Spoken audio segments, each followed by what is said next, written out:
I look forward to an America which will not be afraid of grace and beauty. I look forward to an America which will reward achievement in the arts as we reward achievement in business or statecraft. I see little of more importance to the future of our country and our civilization than full recognition of the place of the artist.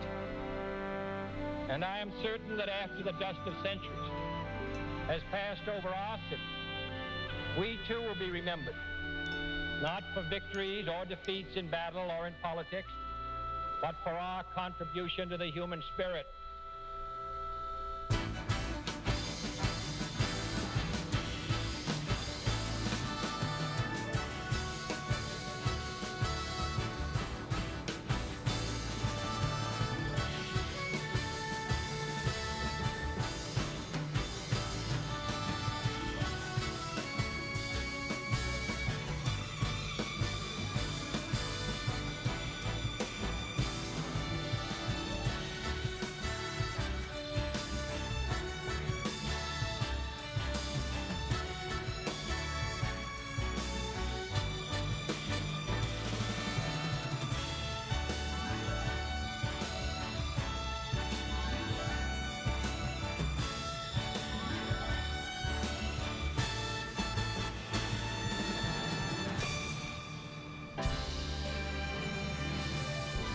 The Kennedy Center Honors.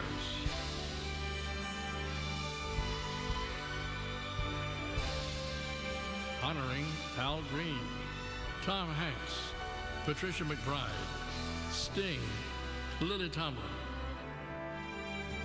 Ladies and gentlemen, Stephen Colbert. Good evening, ladies and gentlemen, distinguished honorees, politicians, diplomats, people who jumped the fence and ran by the Secret Service. Welcome to the 37th Annual Kennedy Center Honors.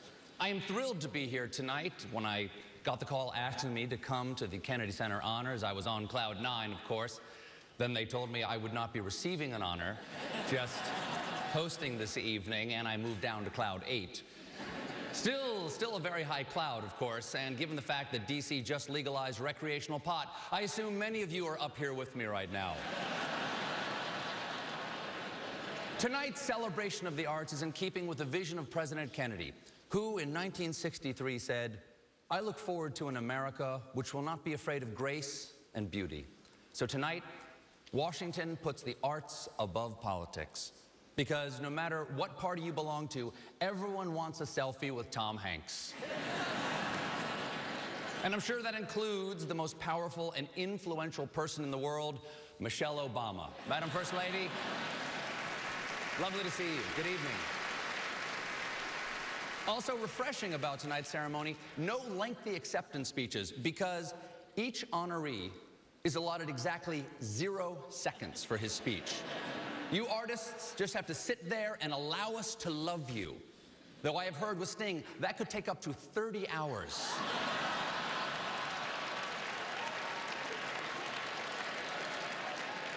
And the signature wall behind me, these are the names of those who have gone before. To this roll of honor, we now add 5 men and women whose creativity has enriched our lives. A music-loving boy from Jack Nash, Arkansas, clad in white satin, whose velvety cries and soaring falsetto gave us hits in soul and gospel and decades of love and happiness. A radiant child from New Jersey, whose rapturous love of dancing and fascinating rhythms earned her accolades as America's most exciting ballerina. A lad from Walsall in Northeast England, who with his brilliant musicality and incendiary talent was able to do what everyone said was impossible: make the lute into a rock and roll instrument. A wise and witty performer from Detroit whose unforgettable characters made us laugh louder and think harder, and that's the truth. A likable fellow from a small California town made a splash with a mermaid, made it big with unforgettable roles that put him in a league of his own. These are our 2014 Kennedy Center honorees. The Kennedy Center Honors, sponsored by The Imitation Game, starring Benedict Cumberbatch and Keira Knightley, now playing. Ladies and gentlemen, Whoopi Goldberg.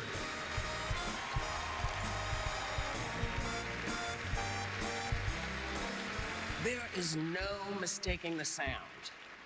You know exactly who it is when you hear it. You know the songs. Hell, you can even string the titles together and they make sense. Listen, I'm tired of being alone. Let's stay together. I'm still in love with you. Or you hear that guitar riff. You know the one I'm talking about? Yeah,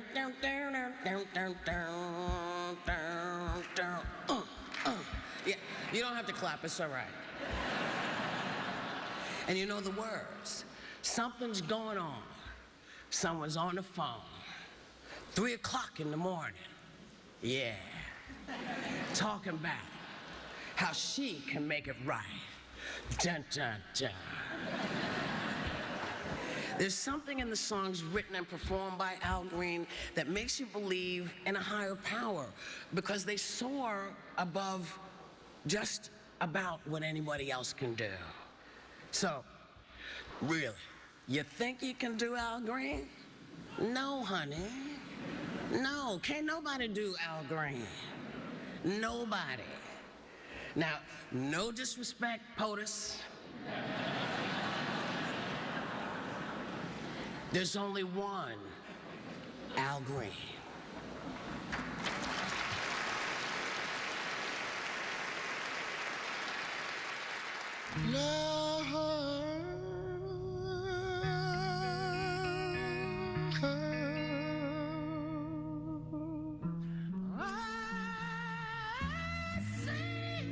Jack Nash, Arkansas, a farm at the edge of nowhere. And singing was to praise the Lord. Hey, you! Come on here! They moved to Grand Rapids, and the music wasn't about the sacred anymore. Come out of here on the floor! When Al started singing along, his father kicked him out of the house. He drifted around trying to sound like his idols. He had no style of his own, but he had a voice. Girl, I love you. Yeah, yeah. Producer Willie Mitchell said, "I can make you a star." And then he made Al record take after take. And he says, "I'm trying to find you. Sing like Al." I said, how does Al sing? And I just went out there and started singing, "I'm so tired of being alone. And I'm so tired of on my own. Won't you help me, girl, just as soon as you can? Call me, baby, come back." His every note, a prelude to seduction.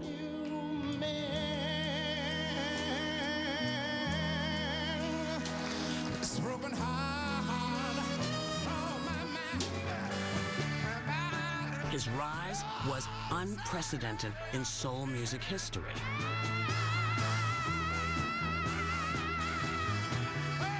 His presence could cause a riot. Fame led him to every temptation and more.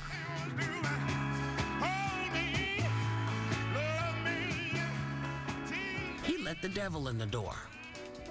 Oh, Cinnamon, where you gonna run to?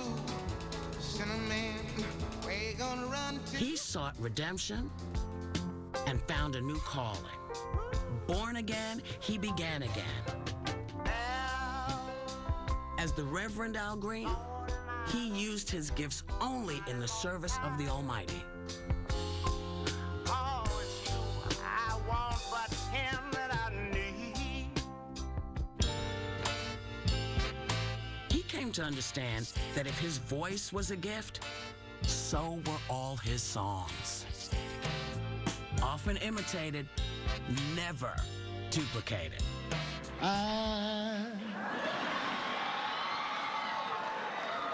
so in love with you.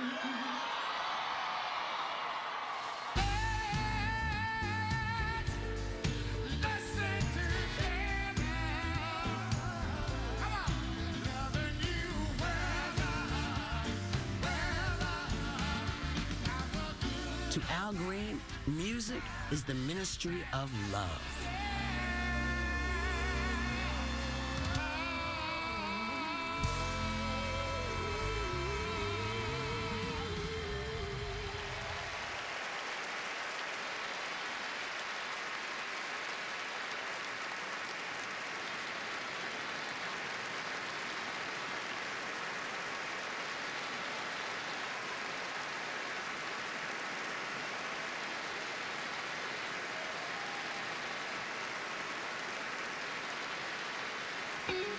Ladies and gentlemen, Earth, Wind, and Fire.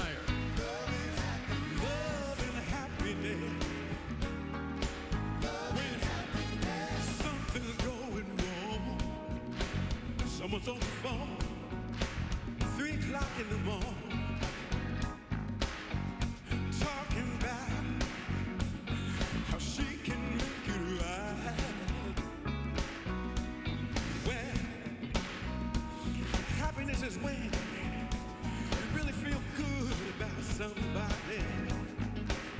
Ain't nothing wrong being in love with someone. Hey, love and happiness. Love and happiness. Love and happiness. Everybody clap your hands. Love and happiness.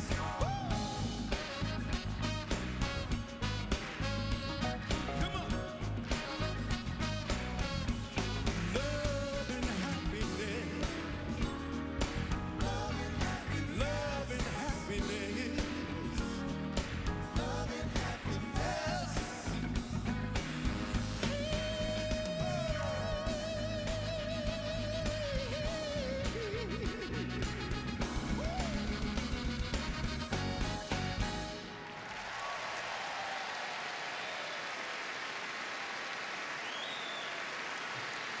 Ladies and gentlemen, Jennifer Hudson.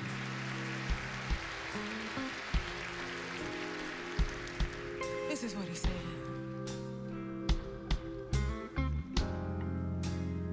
If I gave you my love, I tell you what I do. There's a whole lot of things you and I could do. Well, so what about the way you love me? Ooh. What about the way you squeeze me? Oh, simply beautiful. Oh, you're simply beautiful.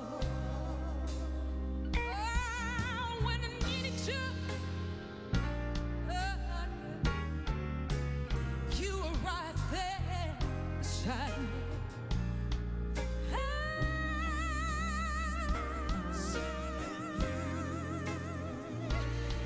Simply beautiful, simply beautiful. Oh, simply, yeah. Oh, you're simply beautiful. And what about the way you love me? And what about the way you squeeze me?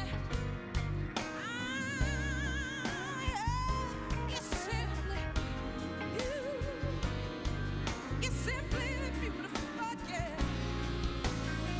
Oh, yeah, simply beautiful.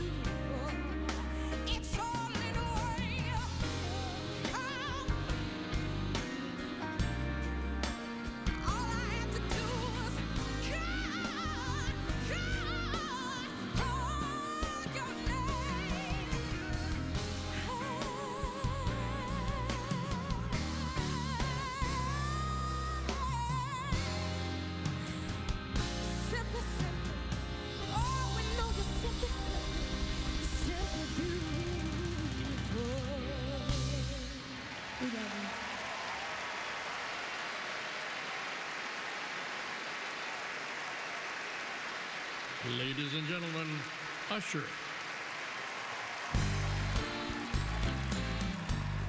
Clap your hands, y'all. Come on. Baby says,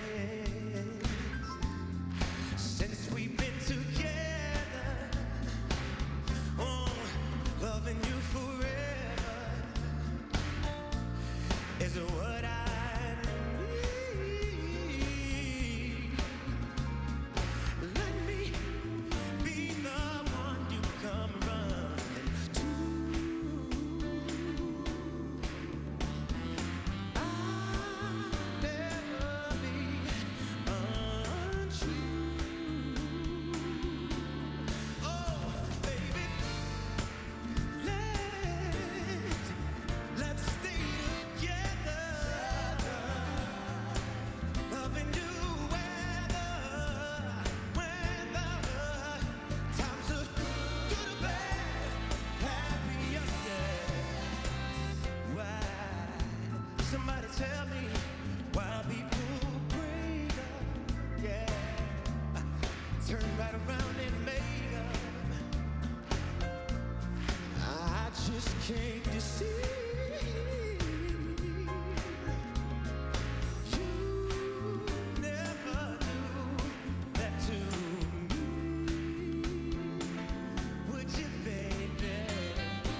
Sleeping around you is all I see. It's what I want us to do together.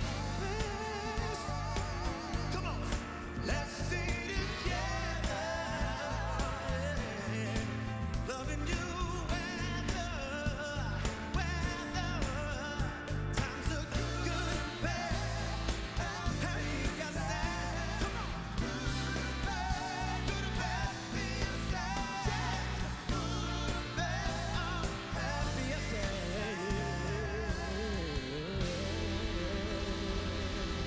Oh yeah, yeah.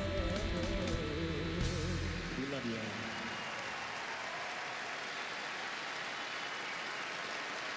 Ladies and gentlemen, Mavis Staples and Sam Moore.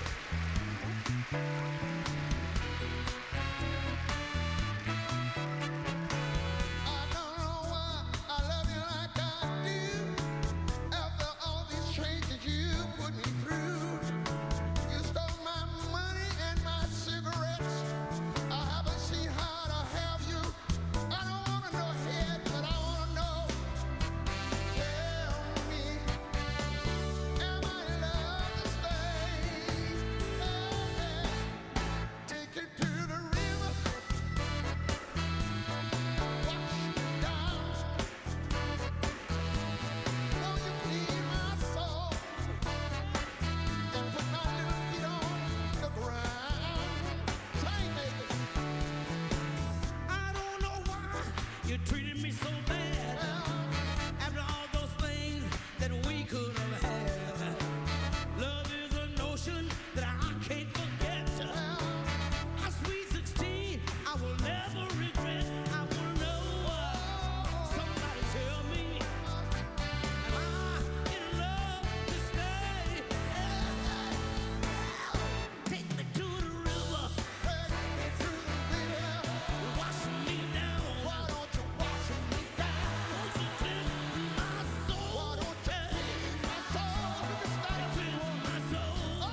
Ladies and gentlemen, Christine Baranski.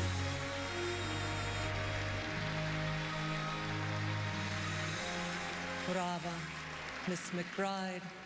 How many times in the course of your magnificent career did you hear the collective roar of that single word come crashing over the footlights? I studied ballet for many years, but obviously the elevator took me to another floor when I entered the Juilliard School of the Performing Arts.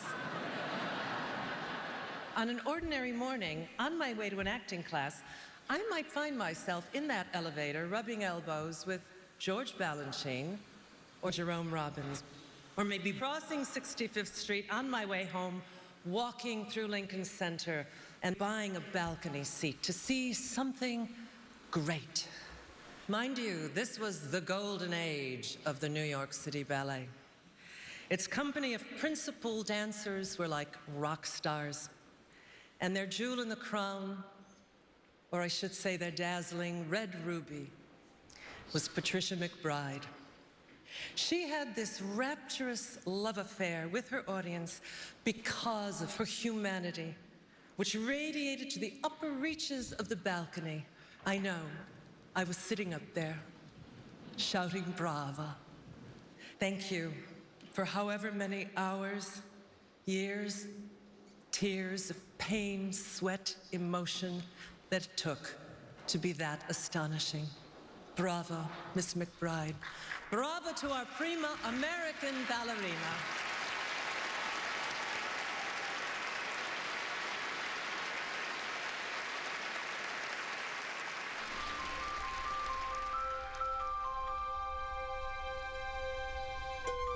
She danced for fun. She danced with joy. She danced until her teacher had nothing left to show her. To become a real dancer, she'd have to go to New York, where something extraordinary was in the making.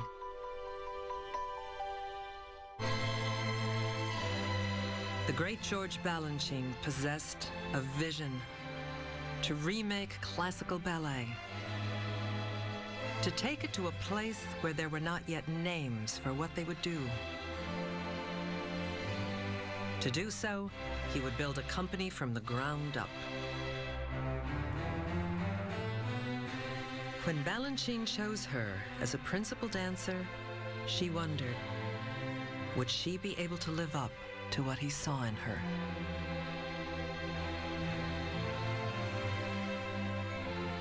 It did not seem like history at the time, but history never does.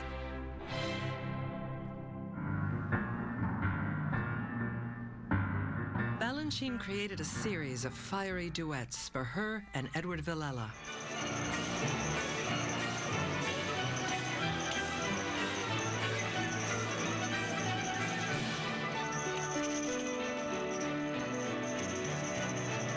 You know, here in New York City, we're very proud of our New York City Ballet, and I think you'll understand why when you watch these two.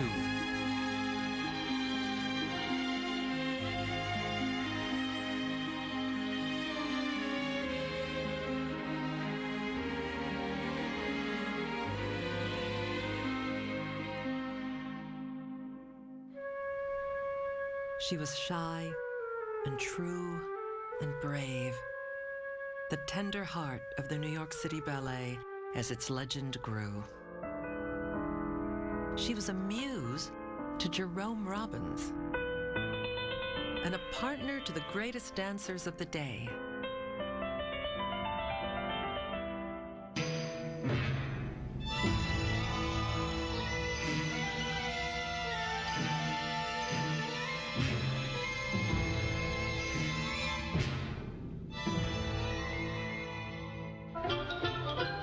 She gave life to the great Balanchine repertoire unfolding before our eyes.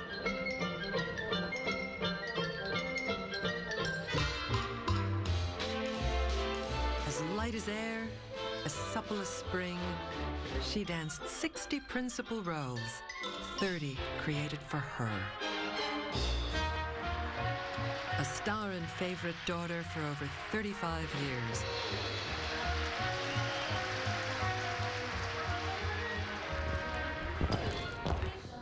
Now, with her own company, she is the link to the steps and traditions that define ballet in America. That's right. And I just feel like it's so you're so perfect, and I feel like you can even go beyond that to not play it so safe. Today, when young dancers dream of the ballet, they dream of Patricia McBride.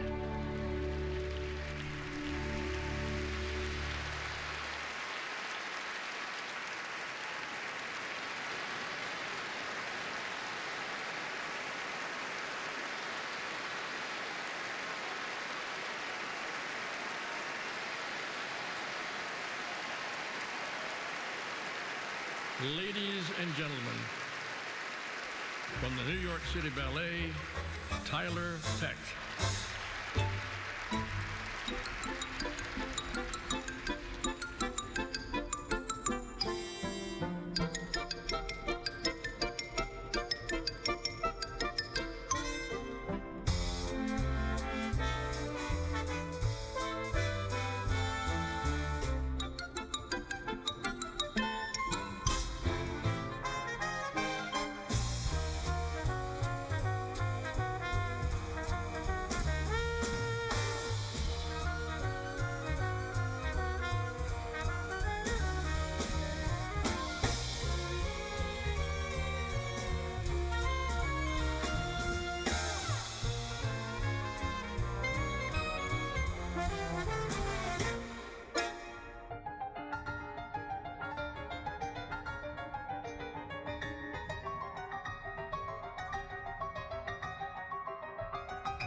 Ladies and gentlemen, from the Boston Ballet, Jeffrey Serio. And from the New York City Ballet, Lauren Lovett.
Ladies and gentlemen, from American Ballet Theater, Misty Copeland.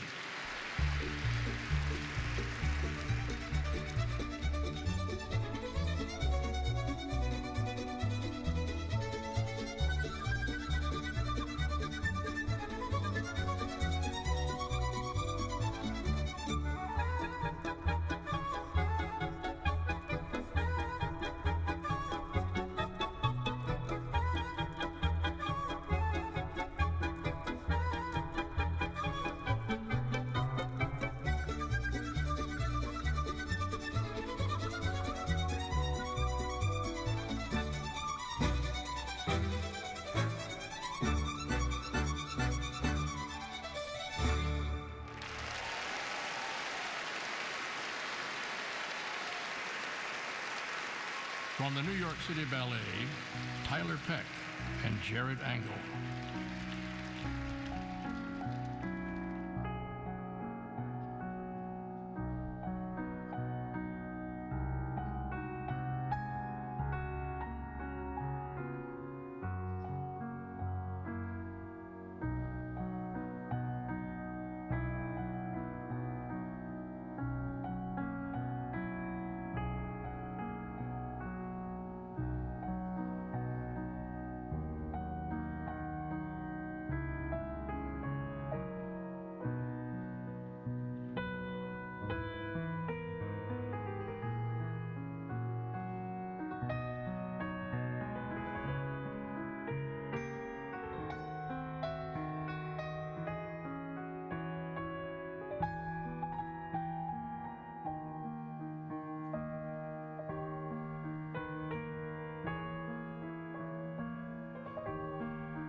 From Patricia McBride's Charlotte Ballet, Alessandra Ball James, Sarah Harkins, Anna Gerberich, and Pete Walker.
Ladies and gentlemen, 2012 Kennedy Center honoree, David Letterman.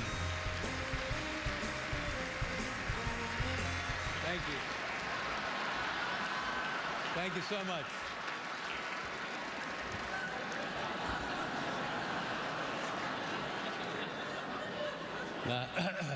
Not yet.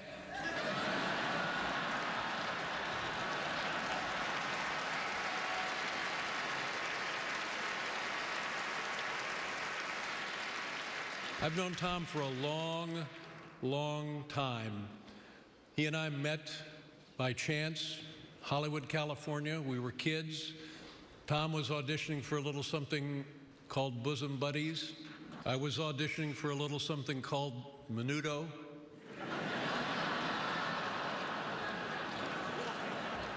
And pretty much our careers have been the same ever since.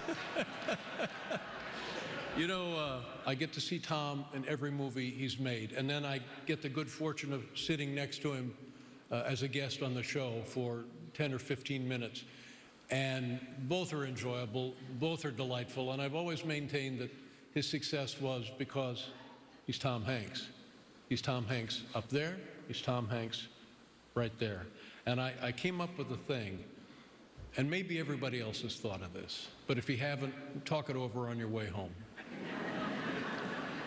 You take the T out of Tom, you put it up next to Hanks. What do you get? Huh? You see where I'm going?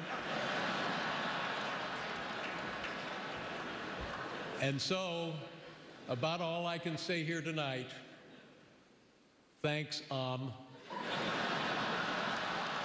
We love you.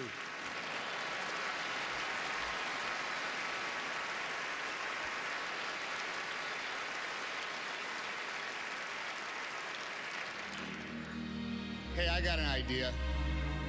Let's go to the movies.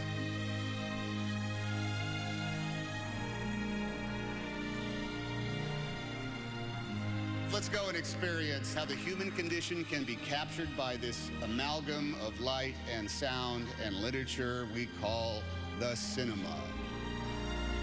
What a great job. See, when you work in the movies, part of you gets to live forever. By the time he was 10, he had lived in 10 different houses in 5 cities and had 3 different stepmothers. Tom felt at home everywhere. And then he found the place he really belonged. Act well the part, his teacher told him. There, all the glory lies. Then they told me I could do this for a living.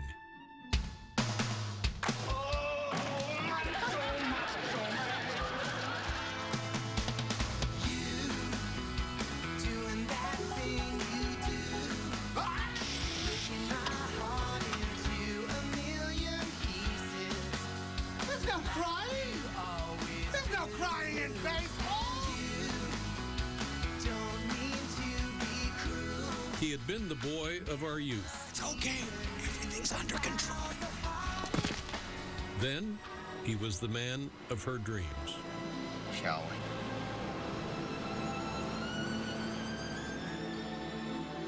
But he turned away from roles where he was easy to love to slip into the skin of an unwanted man.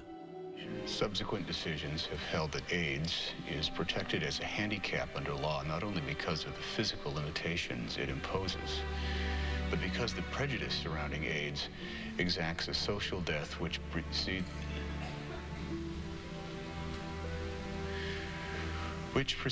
the actual physical one.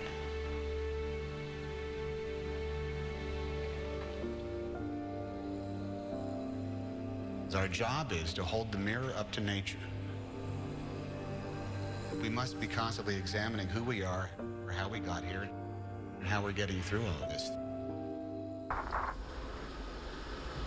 Gentlemen, it's been a privilege flying with you. It's the most beautiful thing I've ever seen. But is he smart? He's very smart. He's one of the smartest in his class. Are you okay? Because you don't look okay. Are you in any pain right now? Are you in any pain right now? Right there on your side. Okay. Let me see it really quick. Can you lift up your arm a little bit? Does that hurt? A little bit? A little bit. Okay. Is it tender? Because that's what we storytellers do. We restore order with imagination. We instill hope again and again and again. Tom says that movies are the record of our times, a way to discover the truth of another person, someone a lot like us.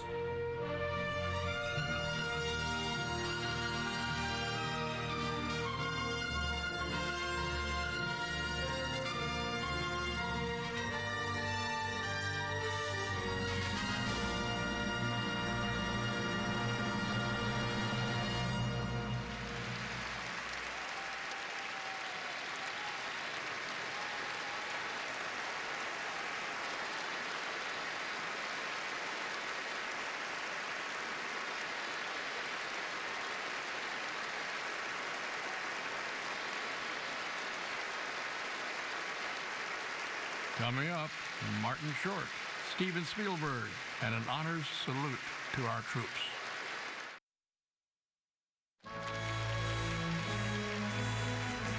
Ladies and gentlemen, 2006 Kennedy Center honoree, Steven Spielberg. Tom Hanks understood the power of the movies from a very early age. He is an artist of the highest caliber, whose brilliance is exceeded only by his modesty. And Tom's art comes completely from his heart. There's a never-ending supply of trust between audiences and Tom. And with this trust, like great artists and movie stars of the past, he has opened a window on the world and a window on our nation. And through his miniseries and documentaries, he has celebrated our history and has shown us the nobility of our men and women in uniform. So as we gather here together in this hallowed hall, a monument to the arts in America, I can't help but think of the final words of Captain John Miller in Saving Private Ryan. Earn this. Earn this. Tom, you have earned this. Congratulations.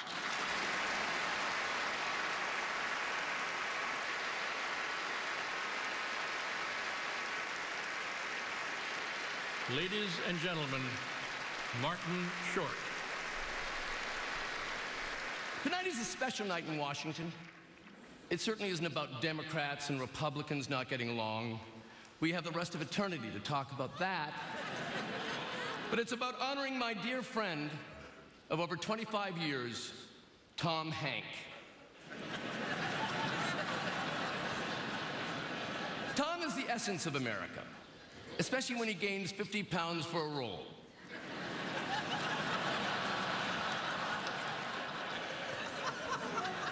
But Tom is just like everyone else. His pants are put on him one leg at a time. He's also a music lover, particularly the music of the 60s. In 1996, he wrote and directed the story of a boy band with big dreams and skinny ties who rose to stardom on a catchy song. Let's really hear it for Pentatonics.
This last year, Tom also became a Broadway star.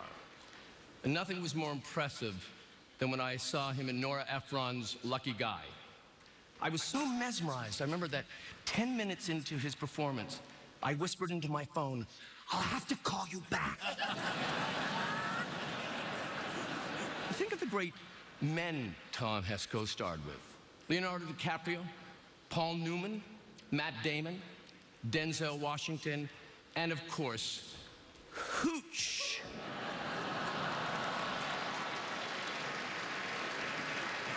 Doesn't he look fantastic? You realize he's 187 in dog years. What impeccable hindquarters. But Tom, isn't just a dog's man or a man's man. He's also a ladies' man. And I don't mean just because of his long-time interest in cross-dressing. No, no, no.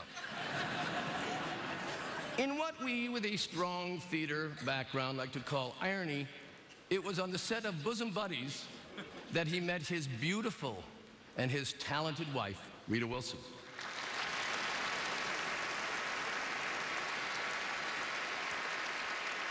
And now, 3 dresses we think Tom may want to add to his spring wardrobe, modeled by 3 stars of the Broadway stage. Ladies and gentlemen, Laura Benanti, Kelly O'Hara, and Jesse Mueller.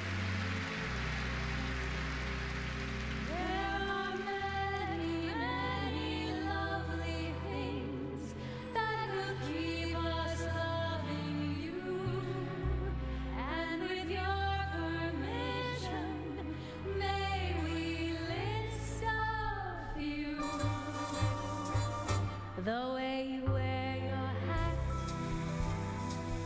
the way you sip your tea, the memory of all that. No, they can't take that away from me.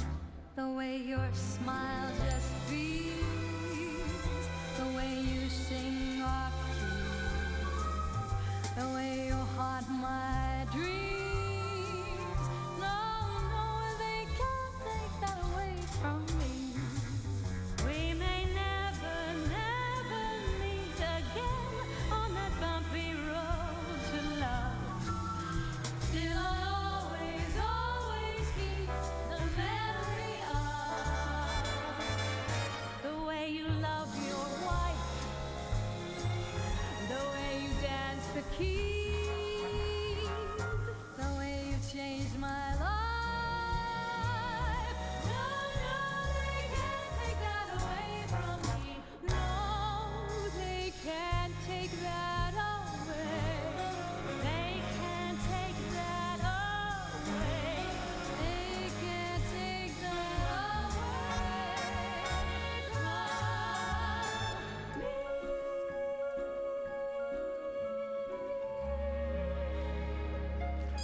You know, there's something about Tom that feels like the very essence of America. And it's not just that he owns a big chunk of America.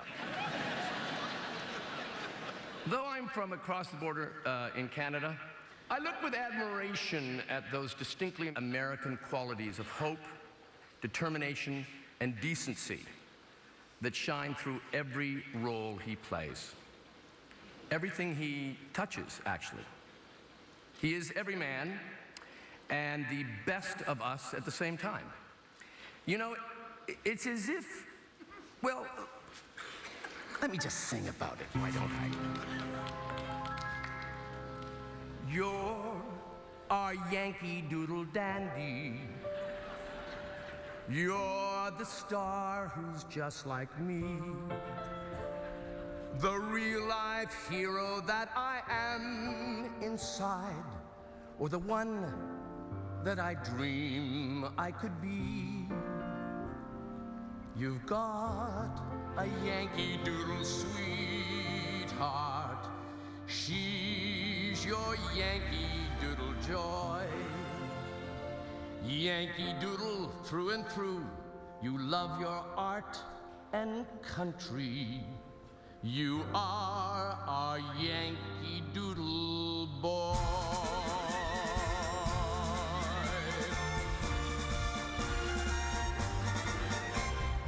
You're our Yankee Doodle dandy with that Yankee Doodle face that shows us everything you feel inside and takes us on travels through space. Each part you play, you find the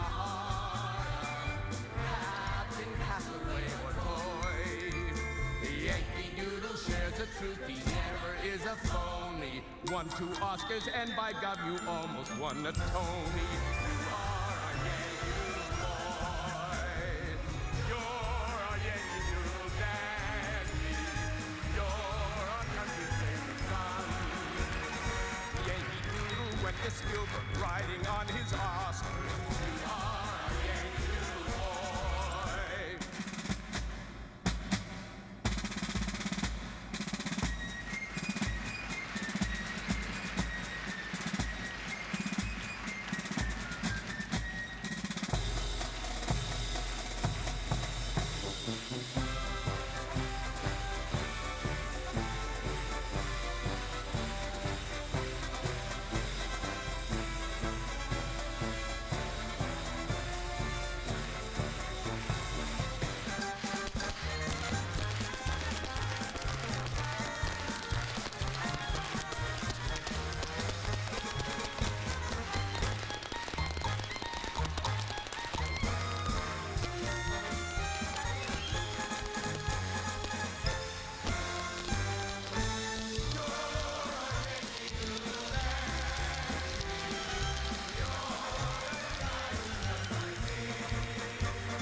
Ladies and gentlemen, the chairman of the Kennedy Center, David Rubenstein.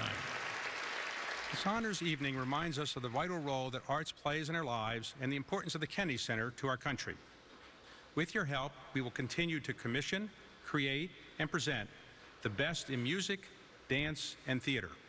Finally, our promise that we will maintain a commitment to excellence and fill the center stages with the most gifted performers from across the country and around the world. And now, on with the show. Ladies and gentlemen, Garrison Keillor.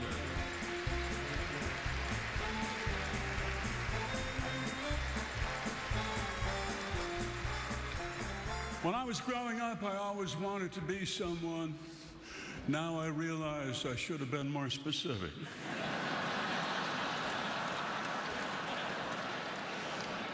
Mary Jean Tomlin said that. She grew up in Detroit, in the heart of Motor City. The family did not have much money. They did not own a car. And that was to her advantage, too, because you really get to know people when you take public transportation. If you drive around in a car, you only get to know people who are on the radio.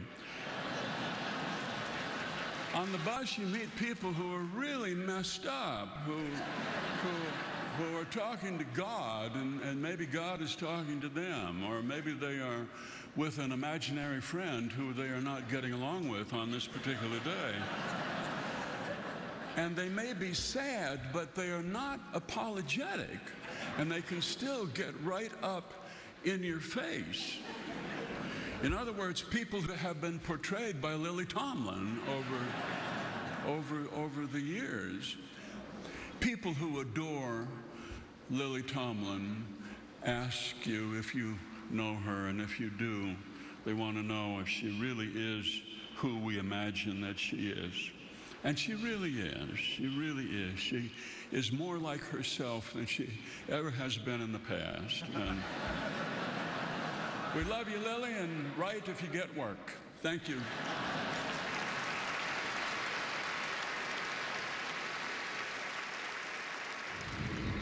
Here I am, out here on the cutting edge of quantum uncertainty, grappling with the imponderables. May I have the envelope, please, so I can push it?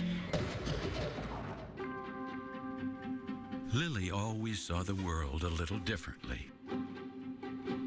Her neighbors were the source of her inspiration and first imitations. She'd watch everyone. How did they act on the outside? How did they feel on the inside? I enjoyed making people laugh so much, I told my mother I was going to go into show business. She said, Lily, nobody is ever going to pay good money to see people from the neighborhood. Her mother was right. In New York, the comedy clubs wanted guys with jokes, not a girl who did zany characters.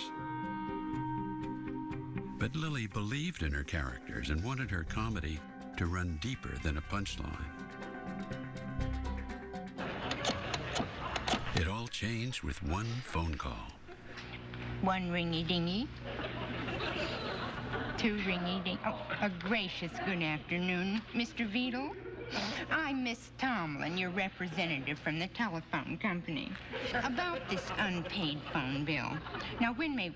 Well, Mr. Veedle, I just don't see why you're kicking up such a ruckus when, according to our files, your present bank balance plus stocks, securities, and other holdings amount to exactly 300 and... What? Privileged information. Oh, Mr. Veedle, that's so cute. In the 70s, her shows took on subjects few comedians dared. You ever kiss a black man? Dare you imply such a notion? You ever kiss any kind of man? You like boys? Some of them I like them, but some I do not.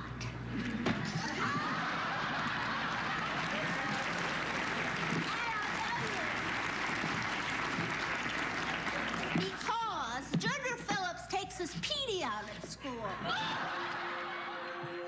My characters are a little peculiar, she said. Aren't we all? She packed up her comedy and her conscience and headed for Broadway.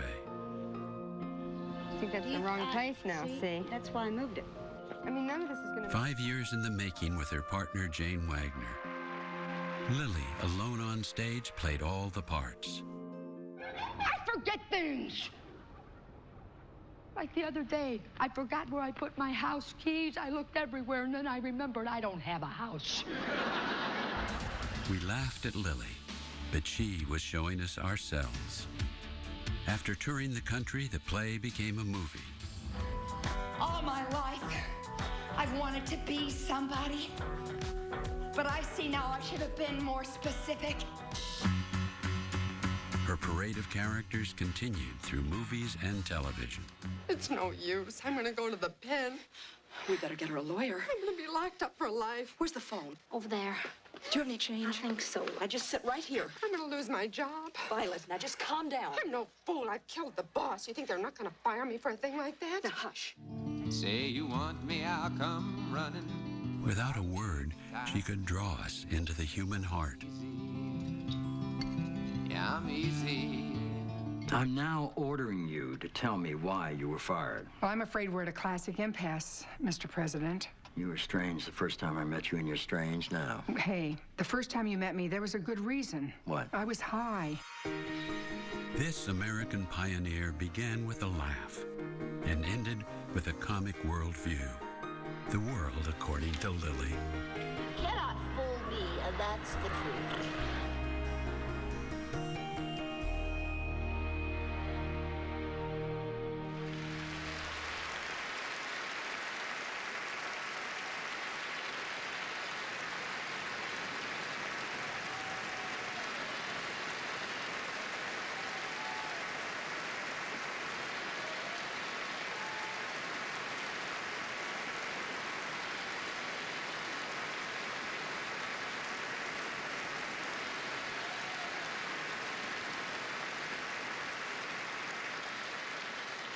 My name is Lucille W., and I'm a rubber freak.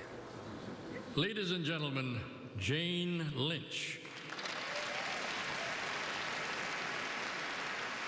Well, it's all right. I can talk about it now. I think it all started with rubber bands. Wasn't actually swallowing them in those days. I just sort of munched on them. From then on, it was just straight downhill. Things started to disappear around the house. Door stops, backs off the shag rugs, tip off Mother's cane. Well, it's been a long, hard battle back, but I'm well now. Well, I'm no longer a woman obsessed with an unnatural craving.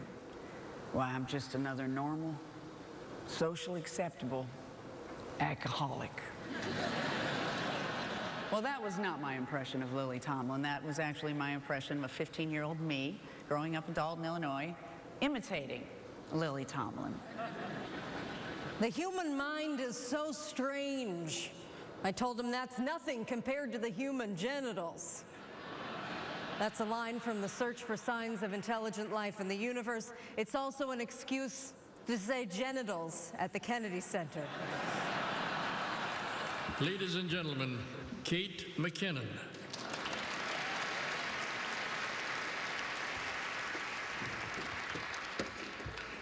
It's no good way to do that.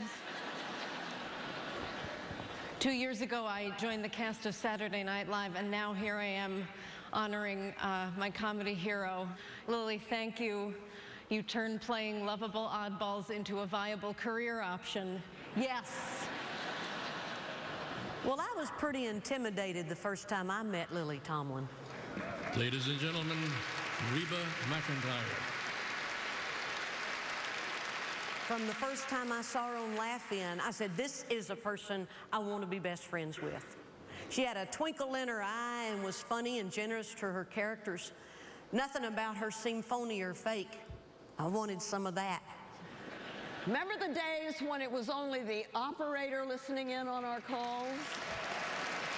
Ladies and gentlemen, Jane Fonda. One night back in the 70s, a friend took me to see Appearing Nightly, and that was my introduction to Lily Tomlin, and I was smitten. At the time, I was developing a movie about women office workers, a drama. But after seeing Lily, I realized something. I couldn't make 9 to 5 without Lily Tomlin, and 2, it had to be a comedy. So I approached Lily and I excitedly shared my vision, and she immediately said, no. I can't imagine what 9 to 5 would have been without Lily's light touch. Left to my own devices, it probably would have turned into They Shoot Bosses, don't they? You know, I was used to watching male comedians on TV, but Laugh In was the first time for me that women got to be really, really funny, and I wasn't sure it was actually legal. Her characters all started out as something weird and ironic, and then Lily stripped away the layers to reveal the deep, compassionate truth. And it kind of makes you look at everything differently. That crazy man walking down the street talking to himself. Look at him through Lily's eyes. Maybe he's making a comment on our culture. Or maybe he's just nuts. It's hard to tell once you've been in Lily's world. You know, we're talking a lot about Lily the artist, but I want to tell you about Lily, my friend. She's just the best person to be around. She listens to you so intently, you kind of wonder if she's studying you for a new character. But no, she just pays attention to you because she's very interested in you. I used to talk to myself a lot. And bless my mother, she didn't send me away, she just gave me a book instead. She said, you're going to need this, Kate. It was Search for Signs of Intelligent Life. I read it 200 times. It was all kooks. The queen of the kooks is Trudy. She calls herself a creative consultant for aliens, sort of an interstellar lobbyist. And she tries to explain to them the difference between a can of soup and Andy Warhol's art. It's part performance, it's part philosophy, and through her search we learn many pearls of wisdom, such as, I'm glad I've got delusions of grandeur. Makes me feel a lot better about myself. And you know, I worry if peanut oil comes from peanuts and olive oil comes from olives, where does baby oil come from? When she hosted one of the first Saturday Night Lives, Lily played herself beautifully, just singing and telling jokes. Lily, you ended with the monologue, a cheer for New York. Well, tonight, lady, it's your turn. Hey there, Lily, you got a ribbon today. And look, there's Sting and the guy from Castaway. So may I say you showed us the way, never being a cliche. Give yourself a big yay. We're all of us searching for intelligent life, but you got there first. Well, you and your wife. Take pride, you've joined this group. But is it art or is it soup? We love you beyond measure, Lily. And that's the truth.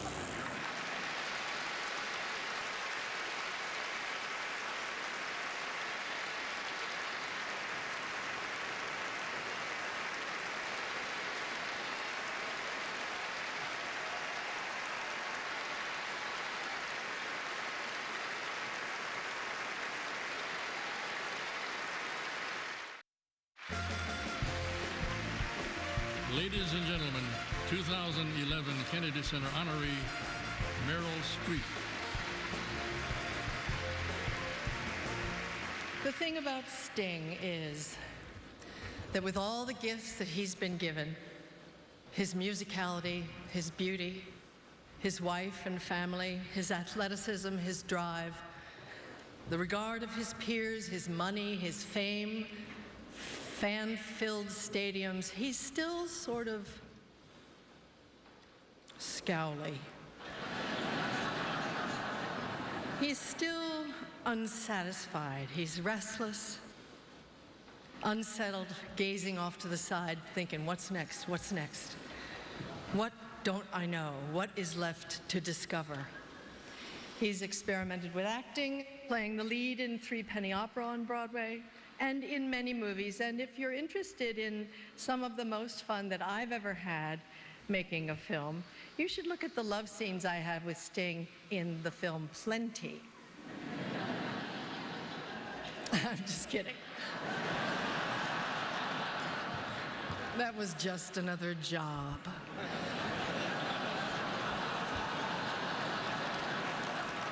Why do we need to thank our artists? They're already so rich and famous. They win Grammys, they top the charts. Why do we need to say it again? Thank God for you. The musicians make life sweet. So thank you, Sting. Thank you for your restless heart, and for Roxanne, and for The Last Ship, and for the almost 40 years of music in between. We've been with you all along the way. Every breath you take, every move you make, we'll be watching you.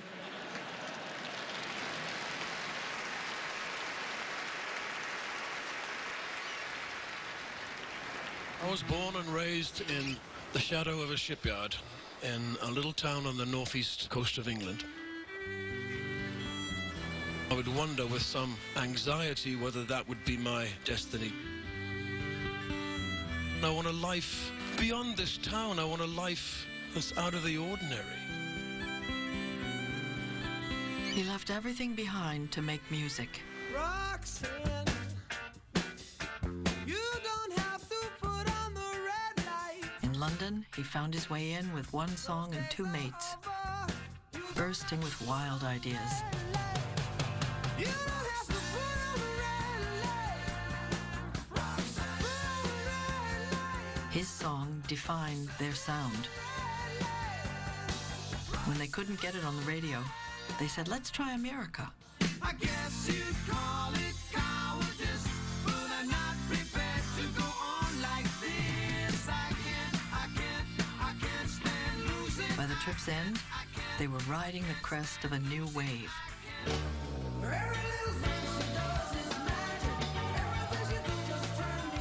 Reggae into rock? Who ever heard of such a thing?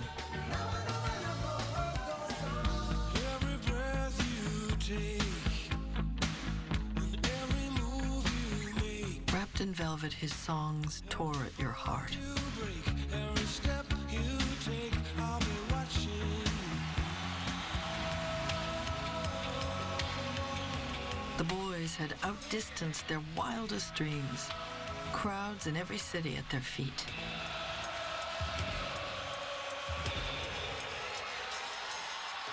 To walk away would be madness. But an artist looks to what he can be, not what he was. He set out alone.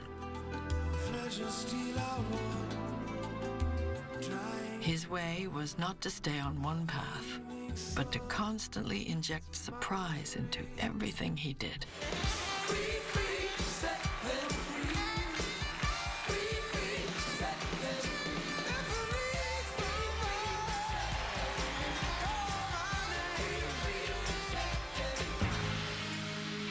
He traveled the world, an explorer of new rhythms.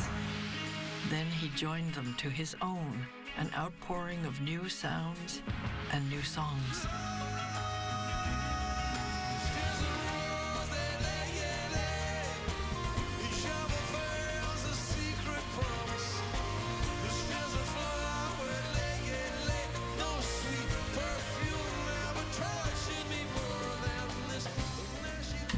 All my life, he said, I have tried to find the truth and make it beautiful. And you remember me when the west wind moves upon the fields of body. And you forget the sun, it is jealous. And then one day, the songs stopped coming. Is the gift of songwriting taken away as easily as it seems to have been bestowed?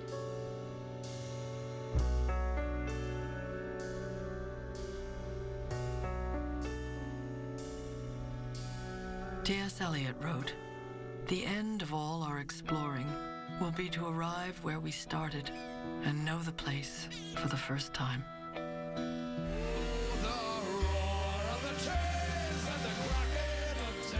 Inspired by the shipyards of his youth, he created a Broadway musical.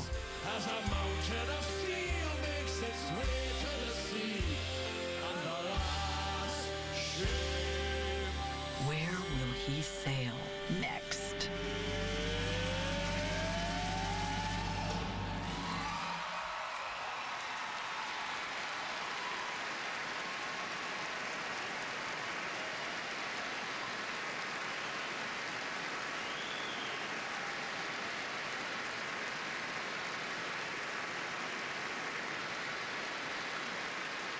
The Kennedy Center Honors returns with Bruno, Bruce, and Lady Gaga.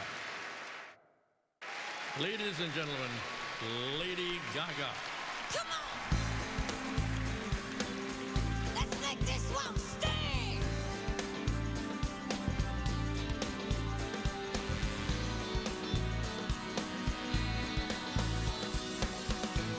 You can say I lost my faith in science and progress.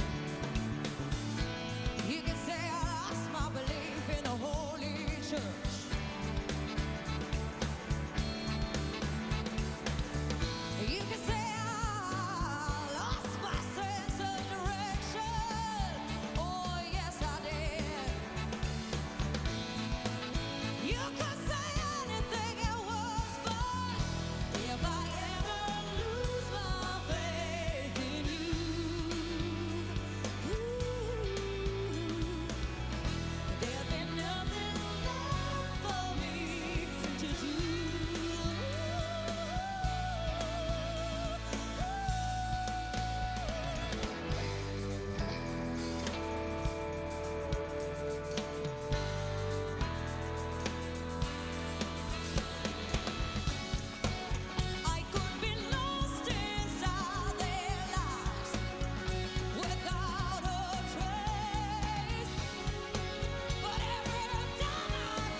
Ladies and gentlemen, Sting! I'm trying not to lose my way. Lord help me, wash over me with your blood. Ooh, it was Sting.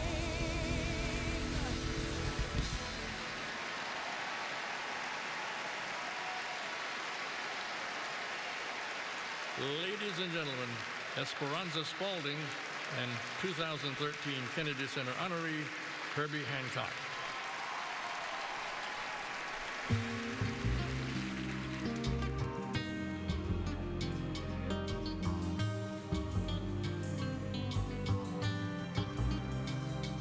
If blood will flow, flesh and steel are one, drying in the colors of the evening sun.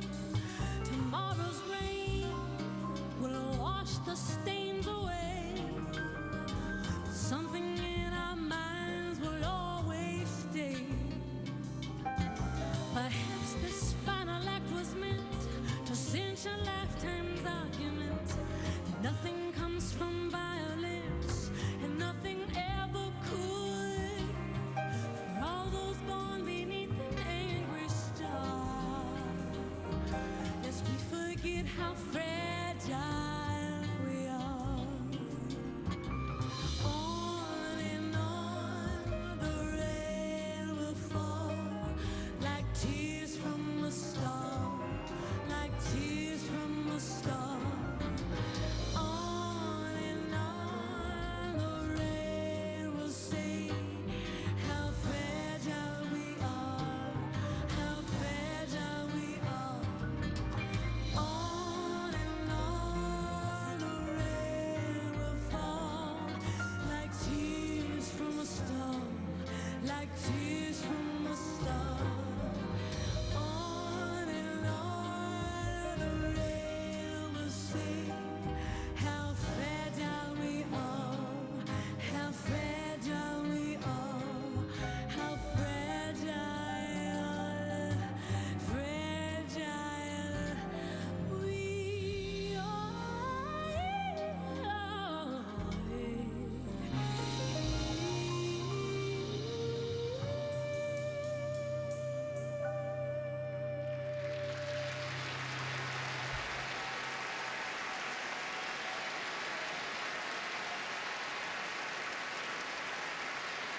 Ladies and gentlemen, 2009 Kennedy Center honoree, Bruce Springsteen.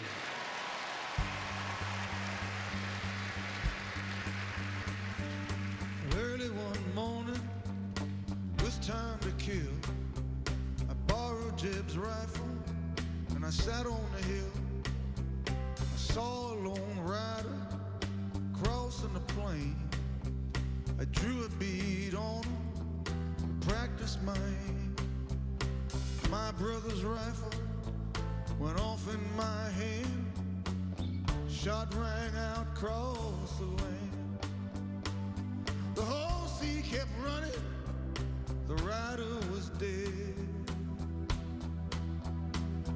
I hung my head, I hung my head, I hung my head. I set off running to wake from the stream, and my brother's rifle went into the stream. I kept on running into the salt lands. That's where they found me, my head in my hands. Sure, if he asked me why I'd run, then it came to me, it's just what I'd done. And all for no reason, just one piece of lead. I hung my head, I hung my head, I hung my head, I hung my head. Early one morning, with time to kill, I see the gallows up on the hill, and out in the distance, the trick of the brain. I see a lone rider crossing the plain. He's come to get me, see what they done. We'll ride together till kingdom come.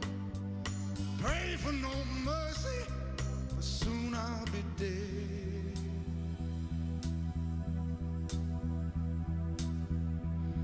I hung my head, I hung my head, I hung my head, I hung my head, I hung my head, I hung my head, I hung my head, I hung my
Ladies and gentlemen, Bruno Mars.